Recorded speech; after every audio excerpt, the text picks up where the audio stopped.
Hi family, welcome back to my YouTube channel. ನಾನು Gayi Chetu. So ನೆನ್ನೆ ಹೇಳಿದ್ನಲ್ಲ, ನೆನ್ನೆ ನೈಟ್ ಆಲ್ರೆಡಿ ಒಂದು ರೌಂಡ್ ನಂದಿ ಜಾತ್ರೆಗೆ ಹೋಗ್ಬಿಟ್ಟು ಬಂದಿದ್ದೀವಿ. ಇವಾಗ ಮತ್ತೆ ಮಾರ್ನಿಂಗ್ ಅಲ್ಲ, ಮಧ್ಯಾಹ್ನ ಆಗೋಗ್ಬಿಟ್ಟಿದೆ. ಸೊ ಇವಾಗ ಮತ್ತೆ ಹೋಗ್ತಾ ಇದ್ದೀವಿ. ಇವಾಗ ಬೆಳಗ್ಗೆ ಹೊತ್ತು ಹೇಗಿರುತ್ತೆ ಪರ್ಸೆ ಅಂತ ತೋರಿಸ್ತೀವಿ. ಆ್ಯಂಡ್ ಯಾರೆಲ್ಲ ನನ್ನ ಚಾನಲ್ನ ಸಬ್ಸ್ಕ್ರೈಬ್ ಆಗದೆ ನೋಡ್ತಾ ಇದ್ದೀರಾ, ಪ್ಲೀಸ್ ಸಬ್ಸ್ಕ್ರೈಬ್ ಆಗಿ. ಆ್ಯಂಡ್ ಪಕ್ಕದಲ್ಲೇ ಕಾಣೋ ಬೆಲ್ಲೈಕನ್ನ ಕ್ಲಿಕ್ ಮಾಡಿ. ಆ್ಯಂಡ್ ಈ ವಿಡಿಯೋ ಇಷ್ಟ ಆದರೆ ಗೊತ್ತಲ್ಲ, ಲೈಕ್ ಶೇರ್ ಕಮೆಂಟ್ ಮಾಡೋದನ್ನ ಮರಿಬೇಡಿ. ಸೊ ಬನ್ನಿ ಹೋಗೋಣ ಇವಾಗ ರೆಡಿಯಾಗಿ ನಾವು ಕೂಡ ಹೊರಡ್ವಿ. ಹಾಗೆ ನಮ್ಮ ಹಸ್ಬೆಂಡ್ ಅವ್ರ ಅತ್ತೆ ಕೂಡ ಬರ್ತೀನಿ ಅಂದ್ರು. ತುಂಬಾ ವರ್ಷಗಳಾಗಿದೆಯಂತೆ ಅವರು ಜಾತ್ರೆ ನೋಡಿ. ಸೊ ಹಾಗಾಗಿ ನಾನು ಬರ್ತೀನಿ ಅಂದ್ರೆ ಕರ್ಕೊಂಡು ಹೊರಡ್ವಿ. ಅಂಡ್ ನಾ ಚಿಕ್ಕವರು ಇದ್ಬೇಕಾರೆ ಎಲ್ಲಾದ್ರೂ ಬೇರೆ ದೇವಸ್ಥಾನಕ್ಕೆ ಮತ್ತೆ ಬೇರೆ ಜಾತ್ರೆಗಳಿಗೆ ಹೋಗ್ಬೇಕು ಅಂದ್ರೆ ಈ ತರ ಟ್ಯಾಕ್ಟ್ರಿಯಲ್ಲಿ ಕರ್ಕೊಂಡು ಹೋಗೋರು ಎಲ್ಲಾರ್ನು. ಸೊ ಇವತ್ತು ನೋಡಿ ಹಳೆ ನೆನಪುಗಳು ಬರ್ತಾ ಇತ್ತು. ಅಂಡ್ ಆನ್ ದ ವೇ ಹೋಗ್ತಾ ನಿಮ್ಗೆ ಈ ತರ ಮಜ್ಜಿಗೆ, ಪಾನ್ಕ, ಕೋಸುಂಬರಿ ಎಲ್ಲ ಕೊಡ್ತಾರ. ಸೊ ಅಲ್ಲಿ ದೇವಸ್ಥಾನದ ಹತ್ರ ಕೊಡ್ತಾ ಇದ್ರು. ಹಸ್ಬೆಂಡಿಗೆ ನಿಲ್ಸು, ನಾನು ಹೋಗಿ ತಗೊಂಡ್ ಬರ್ತೀನಿ ಅಂತ ಹೇಳ್ಬಿಟ್ಟು ಹೋದೆ. ತುಂಬಾ ಜನ ಇದ್ರು. ಸರಿ ಅಂತ ಹೇಳ್ಬಿಟ್ಟು ಫಸ್ಟ್ ನಾನು ಬಾಟ್ಲುನ ತುಂಬಿಸ್ಕೊಂಡು ಹಾಗೆ ಅಲ್ಲೇ ಒಂದ್ ಲೋಟ ಮಜ್ಜಿಗೆ ಕೂಡ ಕುಡ್ದೆ. ಸಕ್ಕತ್ತಾಗಿತ್ತು ಟೇಸ್ಟು. ಸೊ ದೇವಸ್ಥಾನದ ಪ್ರಸಾದ ಅಲ್ವಾ, ಯಾರು ಬಿಡ್ತಾರೆ ಹೇಳಿ. ಅದಕ್ಕಂತೂ ನಾನಂತೂ ಬಿಟ್ಟೆ ಇಲ್ಲ. ಇಳಿದ್ಬಿಟ್ಟು ಹೋಗಿ ಕುಡ್ಕೊಂಡು ನೆಕ್ಸ್ಟ್ ಹೋಗಿದ್ದು ನಾವು ನಮ್ಮ ಹಸ್ಬೆಂಡ್ ಅವ್ರ ದೊಡ್ಡಮ್ಮವ್ರ ಮನೆಗೆ. ಅಲ್ಲಿ ಹೋಗಿ ಸ್ವಲ್ಪ ಹೊತ್ತು ಮಾತಾಡ್ಕೊಂಡು ಕುತ್ಕೊಂಡು ಬುಜ್ಜಿ ಬೇಬಿ ನಿದ್ದೆ ಬರ್ತಾ ಇದೆ ಅಂತ ಅಳ್ತಾ ಇದ್ದ. ಸೊ ಹಾಗಾಗಿ ಅವ್ರನ್ನ ಅಲ್ಲೇ ಮಲಗಿಸ್ಬಿಟ್ಟು ಬಂದ್ವಿ ನಾವು. ಚಿರು, ಇವಾಗ ಏನ್ ಮಾಡಿ ಬಂದ್ವಿ ನಾವು? ಬುಜ್ಜಿನ ಮನೆಗೆ ಬಿಟ್ಟು ಜಾತ್ರೆ ಕೊಡ್ತಿದ್ದೀವಿ ನಾವೇ. ಬಿಸ್ಲು ಅಂತ ಹೇಳ್ಬಿಟ್ಟು ಪಾಪ ಬುಜ್ಜಿನ ನಮ್ಮ ಹಸ್ಬೆಂಡ್ ಅವರು ದೊಡ್ಡಮ್ಮವ್ರ ಮನೇಲಿ ಬಿಟ್ಬಿಟ್ಟು ಇವಾಗ ನಾವು ಆಮೇಲೆ ನಮ್ಮ ಹಸ್ಬೆಂಡ್ ಅವ್ರ ಅತ್ತೆ ಎಲ್ಲ ಸೇರ್ಕೊಂಡು ಜಾತ್ರೆಗೆ ಹೋಗ್ತಾ ಇದ್ದೀವಿ. ಬನ್ನಿ ಬನ್ನಿ ಹೋಗ್ರ. ಬಿಸಿಲು ಸ್ವಲ್ಪ ದೂರ ನಡಿಬೇಕು, ಗೊತ್ತಿಲ್ಲ. ಅಲ್ಲಲ್ಲಿ ಪಾನ್ಕ ಮಜ್ಜಿಗೆ ಎಲ್ಲ ಕೊಡ್ತಾ ಇರ್ತಾರೆ. ಕುಟ್ಕೊಂಡು ಎನರ್ಜಿ ಬೂಸ್ಟ್ ಮಾಡ್ಕೊಂಡು ಹೋಗ್ತಾ ಇರೋದು. ಗೊತ್ತಿಲ್ಲ ಏನ್ ಮಾಡ್ತಾರೆ ಅಂತ. ನನ್ನ ಮೈದ್ನಿಗೆ ಜಾತ್ರೆಗೆ ಹೋಗ್ತಾ ಇದ್ದೀವಿ, ದುಡ್ಡೇ ಕೊಟ್ಟಿಲ್ಲ ಅಂತ ಕೇಳಿದಕ್ಕೆ ಹಾಕ್ತೀನಿ ಅಂತ ಅಂದ್ರು. ನಾನೆಲ್ಲ ಒಂದು 500,000 ಹಾಕ್ತಾರೆ ಅಂದ್ರೆ 5,000 ರೂಪಾಯಿ ಹಾಕೋರೆ. ಬಂಪರ್ ಲಾಟ್ರಿ, ಏನು ಬೇಕಾದ್ರೂ ತಗೋಬೋದು. ಅದ್ರಲ್ಲಿ ನಮ್ಮ ಹಸ್ಬೆಂಡ್ ಬೇರೆ ಜೊತೆ ಕರ್ಕೊಂಡು ಬಂದಿದ್ದೀನಿ. ಅವ್ರ ಹತ್ರ ಒಂದು 5,000 ರೂಪಾಯಿ ಖರ್ಚು ಮಾಡಿಸಿದ್ರೆ ಸಮಾಧಾನ ಆಗತ್ತೆ. ರೋಡ್ ಉದ್ದಕ್ಕೂ ಮಾತಾಡ್ಕೊಂಡು ನಡ್ಕೊಂಡು ಹೋಗ್ತಾ ಇದ್ವಿ. ಬಿಕಾಸ್ ಕಾರ್ ಎಲ್ಲ ಒಳಗಡೆ ಬಿಡ್ತಾ ಇದ್ದಿದ್ದಿಲ್ಲ, ಟ್ರಾಫಿಕ್ ಜಾಮ್ ಆಗತ್ತೆ ಅಂತ ಹೇಳ್ಬಿಟ್ಟು. ಅಲ್ಲಲ್ಲಿ ನಿಮ್ಗೆ ಈ ಥರದ್ದು ಊಟ, ಮಜ್ಜಿಗೆ, ಪಾನ್ಕ, ಕೋಸುಂಬರಿ ಎಲ್ಲ ಕೊಡ್ತಾ ಇರ್ತಾರೆ. ಸೊ ನಮ್ಮ ಹಸ್ಬೆಂಡ್ ಈಸ್ಕೊಳಕ್ಕೆ ಹೋಗಿದ್ದಾರೆ. ನಾವು ಬಿಸಿಲಲ್ವಾ, ಆಲ್ರೆಡಿ ಮಜ್ಜಿಗೆ ಪಾನ್ಕ ಎಲ್ಲ ಕುಡಿದ್ಬಿಟ್ಟು ಹೊಟ್ಟೆ ತುಂಬೋಗಿತ್ತು. ಅದಕ್ಕೆ ನಾವು ಸುಮ್ಮನೆ ಕೂತಿದ್ದೀವಿ. ಇಲ್ಲಿ ಏನು ಪಲಾವು, ಕೇಸರಿ ಬಾತು ಮತ್ತು ಮೊಸರನ್ನ. ಇವಾಗ ತೇರ್ ನೋಡಕ್ ಬಂದಿದ್ದೀವಿ. ಚಿರು ಬಾಳೆ ನೋಡಿತಾನಂತೆ. ಸೊ 10 ರೂಪಾಯಿ ಒಂದು ಬಾಳೆಹಣ್ಣು 2 ಇಸ್ಕೊಂಡವನೆ. ನೋಡೋಣ ಹೆಂಗ್ ಹೊಡಿತಾನೆ ಅಂತ. ಹೊಡಿತೀರಮ್ಮ? ಹಾ ಹೊಡೀರಿ, ಮುಂದೆ ಹೋಗು. ಹೊಡಿ ಜೋರಾಗೆ, ನಿಧಾನ. ಹಾ ಏ ಚಿರು ಹುಷಾರು, ಜನ ಜಾಸ್ತಿ, ತೇರು ಹೋಗ್ತಾ ಇದೆ ನೋಡಿ. ಇವ್ರು ಹೊಡಿಯೋಷ್ಟಲ್ಲ ಅದು ಹೋಗೇ ಬಿಡುತ್ತೆ.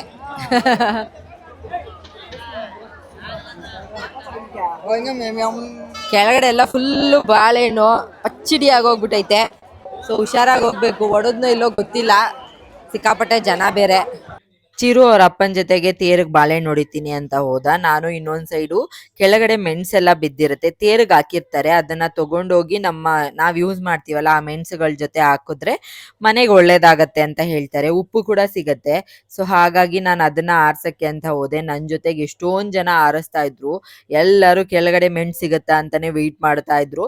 ನನಗೊಂದು 10 ಕಾಳೇನೋ ಸಿಕ್ತು. ಆ ಜನಗಳಲ್ಲಿ ಆರ್ಸೋದು ತುಂಬಾ ಕಷ್ಟ. ಸೊ ಹಾಗಾಗಿ ಎಷ್ಟು ಸಿಕ್ತೋ ಅಷ್ಟು ತಗೊಂಡು ನೆಕ್ಸ್ಟ್ ತೇರು ನಾವು ತುಂಬಾ ಹೊತ್ತಿಂದ ಹಿಂದ್ಗಡೆನೆ ನೋಡ್ತಾ ಇದ್ವಿ. ನಮಗ್ ಗೊತ್ತೇ ಆಗಿಲ್ಲ. ಸರಿ ಅಂತ ಹೇಳ್ಬಿಟ್ಟು ಅಲ್ಲಿಂದ ನೋಡ್ಕೊಂಡು ಹಾಗೆ ನಮ್ಮ ಹಸ್ಬೆಂಡ್ ಅವ್ರ ಅತ್ತೆ ಬಳೆ ಹಾಕಿಸ್ಕೊಂತೀನಿ ಅಂತ ಹೇಳಿದ್ರು. ಸೊ ಹಾಗಾಗಿ ಹಾಕಿಸ್ಕೊಂಡು ನೆಕ್ಸ್ಟ್ ಮುಂದೆಯಿಂದ ನೋಡೋಣ ಅಂತ ಹೇಳ್ಬಿಟ್ಟು ಹೆಂಗೋ ಆ ಜನಗಳಲ್ಲಿ ನೋಡ್ಕೊಂಡು ಮುಂದೆ ಬಂದ್ವಿ.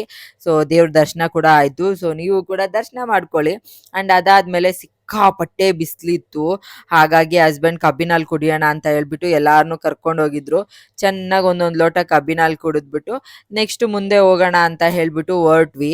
ಸಿಕ್ಕಾಪಟ್ಟೆ ಜನ ಬೇರೆ ಇದ್ರ, ಅಂತ ಅನ್ನಿಸ್ಬಿಟ್ಟಿತ್ತು ನಮ್ಗಂತೂ. ಹಾಗೆ ಅಲ್ಲಿ ಬ್ರಾಸ್ಲೆಟ್ ಎಲ್ಲ ಸೇಲ್ ಮಾಡ್ತಾ ಇದ್ರು. 100 ರೂಪೀಸ್ ಯಾವ್ದು ತಗೊಂಡ್ರು ಅಂತ ಹೇಳ್ಬಿಟ್ಟು. ನೋಡಕ್ಕೆ ದೊಡ್ಡದಾಗಿತ್ತು, ಬಟ್ ಕೈಗೆ ಹಾಕ್ದಾಗ ಯಾಕೋ ಚಿಕ್ಕದಾಗ್ತಾ ಇದೆ ಅಂತ ಫೀಲ್ ಆಗ್ತಾ ಇತ್ತು. ಅವರು ಇಲ್ಲ, ಈ ತರ ಲಾಕ್ ಎಲ್ಲ ಮಾಡ್ಬೇಕು ಅಂತ ಹೇಳ್ಬಿಟ್ಟು ತೋರಿಸ್ತಾ ಇದ್ರು. ತುಂಬಾ ಚೆನ್ನಾಗಿತ್ತು. ಆನ್ಲೈನ್ ಅಲ್ಲೆಲ್ಲ ನೋಡಿದಾಗ 150-200 ಮೇಲೆ ಇರುತ್ತೆ. ಅಂಡ್ ಬೇರೆ ಕಡೆ ಶಾಪ್ ಮಾಡಿದ್ರೆ 250 ಕಮ್ಮಿ ಕೊಡೋದೇ ಇಲ್ಲ. ಸೊ 100 ರೂಪೀಸ್ ಅಂತ ಹೇಳಿದ್ರೆ ತಗೊಂಡ್ಬಿಟ್ಟೆ. ಇಲ್ಲಿ ಎಕ್ಸಿಬಿಷನ್ ತರ ಮಾಡಿದ್ದಾರೆ, ಸರಸ್ ಮೇಳ ಅಂತ. ಸೊ ಒಳಗಡೆ ಹೋಗಿ ನೋಡೋಣ ಏನೇನಿದೆ ಅಂತ. ಗೊತ್ತಿಲ್ಲ, ಇದು ಫಸ್ಟ್ ಟೈಮ್ ಹಾಕಿರೋದು. ಬಿಕಾಸ್ ನಾವು ಪ್ರತಿ ವರ್ಷನೂ ಬರ್ತೀವಿ, ಯಾವತ್ತೂ ಈ ಥರ ಎಲ್ಲ ಏನೂ ಹಾಕಿಲ್ಲ. ಆ್ಯಂಡ್ ಇದು ಎಲ್ಲ ಆಲ್ಮೋಸ್ಟ್ ಫುಡ್ ಸ್ಟಾಲೇ ಇದೆ. ನೋಡೋಣ. ಬನ್ನು ಗುಲ್ಕನ್ನು, ಬಾಲದ ಹಣ್ಣಿನ ರಸ ಅಂತೆ. ಆ್ಯಂಡ್ ಏನೇನೋ ಕ್ರಾಫ್ಟ್ ಎಲ್ಲ ಮಾಡಿರ್ತಾರಲ್ಲ ಅದೆಲ್ಲ ಇದೆ. ಸೊ ಕ್ಯೂಟಾಗಿದೆ ಅಲ್ಲ, ಚೆನ್ನಾಗಿದೆ. ಮುಂದೆ ಹೋಗಿ ನೋಡೋಣ ಇನ್ನೂ ಏನೇನಿರುತ್ತೆ ಅಂತ. ಸೀರೆ ಅಂಗಡಿ, ಫುಡ್ಡು, ಸೊ ಪ್ರತಿಯೊಂದು ನಾರ್ಮಲ್ ಚಿಕ್ಕ ಚಿಕ್ಕ ಅಂಗಡಿಗಳು ಚೆನ್ನಾಗಿದೆ. ಅಷ್ಟೇ ಇರೋದು, ಒಂದು 10-12 ಅಂಗಡಿ ಇದ್ದಾವೆ. 120 ಇದೆ ಎಲ್ಲ ಮೇ ಬಿ. ಇರಬೇಕು. ಅವ್ರವ್ರ ಊರಿಂದ ಒಬ್ಬೊಬ್ಬರು ಥರ ಬಂದಿದ್ದಾರೆ, ಎಲ್ಲ ಊರುಗಳಿಂದನೂ ಅವ್ರವ್ರಿಗೆ ಏನೇನು ಆಗತ್ತೋ ಅದನ್ನೆಲ್ಲ ಹಾಕಿದ್ದಾರೆ. ಚೆನ್ನಾಗಿದೆ.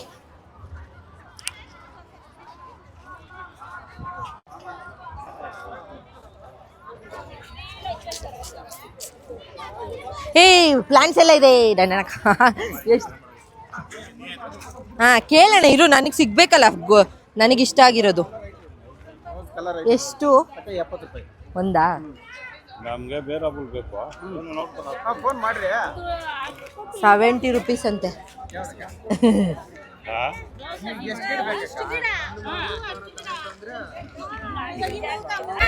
ಇವಾಗ ಆಟ ಸಾಮಾನೆಲ್ಲ ಆಯ್ತು, ತಿನ್ನಕ್ಕೆ ಬೇಕು ಅಂತ ಹೇಳ್ಬಿಟ್ಟು ಆಲೂ ಟ್ವಿಸ್ಟರ್ ಬೇಕಂತ ಅವನಿಗೆ. ಸೊ ಅದಕ್ಕೆ ಇಲ್ಲಿ ನಿಲ್ಸಿದ್ದೀವಿ, ನೋಡೋಣ ಹೆಂಗೆ ಕೊಡ್ತಾರೆ ಅಂತ. 50 ರೂಪೀಸ್ ಅಂತ ಒಂದು. ಇನ್ನೂ ಮಾಡಿಲ್ಲ, ಅಲ್ಲಿ ನೋಡಿ ಅಲ್ಲಿ ಮಾಡ್ತಾ ಇದ್ದಾರೆ. ಈ ಮಕ್ಳನ್ನ ಜಾತ್ರೆ ಕರ್ಕೊಂಡು ಬಂದರೆ ಇದೇ ಗೋಳು. ಅಲ್ಲಿ ಇದ್ದಿದ್ದಾರೆ. ಒಂದು ಆಗ್ತಿದ್ದಂಗೆ ಒಂದು ಆಗ್ತಿದ್ದಂಗೆ ಒಂದು ಏನಾದರೂ ಒಂದು ಕೇಳ್ತಾ ಇರ್ತಾರೆ. ಹೇಳಿ ಒಂದು 5 ನಿಮಿಷ ಆಯಿತು. ನಮ್ಮ ಚಿರು ವೆಯ್ಟ್ ಮಾಡ್ತಾವನೆ, ಯಾವಾಗ ಕೊಡ್ತಾರೋ. ಸಾರಿ. ಎಣ್ಣೆ ಎಗ್ರತ್ತೆ, ಮುಂದೆ ನೋಡಬಾರ್ದು. ಆಗೋಯ್ತು, ನಿಂದೆ ಕೊಡ್ತಾರೆ ನೋಡಲ್ಲಿ, ಈಸ್ಕೊ ಹೋಗು.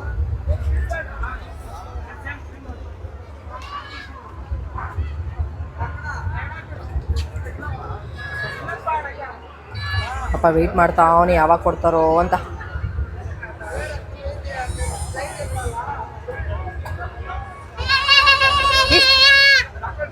ತಗೊಳ, ಅವನ ಕೈಲೇ ಕೊಟ್ಬಿಡಪ್ಪ. ಖುಷಿನಾ? ಬಿಸಿ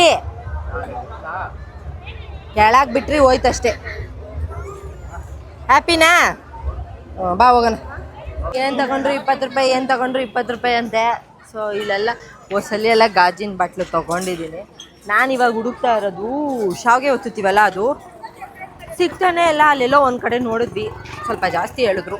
ಸೊ ಹಾಗಾಗಿ ಬೇರೆ ಕಡೆ ನೋಡೋಣ ಅಂತ ಹೋಗ್ತಾ ಇದ್ದೀವಿ. ಸಿಗ್ತಾನೆ ಇಲ್ಲ. ಇಡೀ ಜಾತ್ರೆ ಹುಡುಕಿದ್ವಿ, ಸುತ್ತಿ ನನ್ನ ಕಾಲು ನೋವು ಬಂತಷ್ಟೆ. ಇನ್ನೂ ಸಿಗ್ತಾ ಇಲ್ಲ.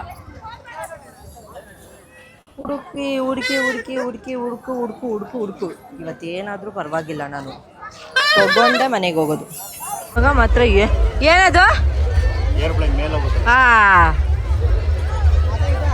ಎಷ್ಟು ಇಸ್ಕೊಳ್ಳೋದು? ನಾನು ನೋಡ್ತಾ ಇದ್ದೀನಿ ಅವಾಗ್ಲಿಂದ.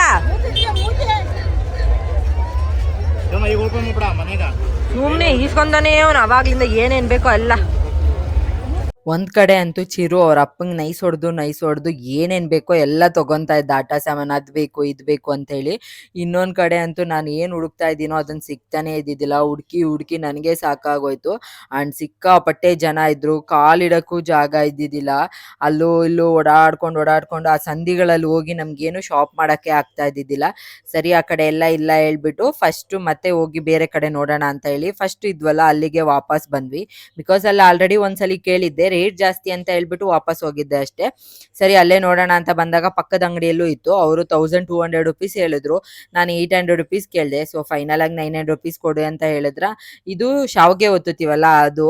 ಸೊ ಇದು ಬೇಕು ಅಂತಾನೆ ಇಷ್ಟೆಲ್ಲ ಹುಡುಕಿದ್ದು. ಅದೆಲ್ಲ ತಗೊಂಡು ನಮ್ಮ ಹಸ್ಬೆಂಡ್ ಅವ್ರ ಅತ್ತೆ ಆಟ ಆಡಬೇಕು, ಟ್ರೈನಲ್ಲಿ ಎಲ್ಲಾದ್ರೂ ಕೂರ್ಸು ಅಂತ ಕೇಳಿದ್ರಂತೆ ನಮ್ಮ ಹಸ್ಬೆಂಡಿಗೆ. ಸೊ ಹಾಗಾಗಿ ಅವರು ಆಟ ಆಡ್ಸೋಣ ಬಾ ಅಂತ ಹೇಳಿದ್ರು.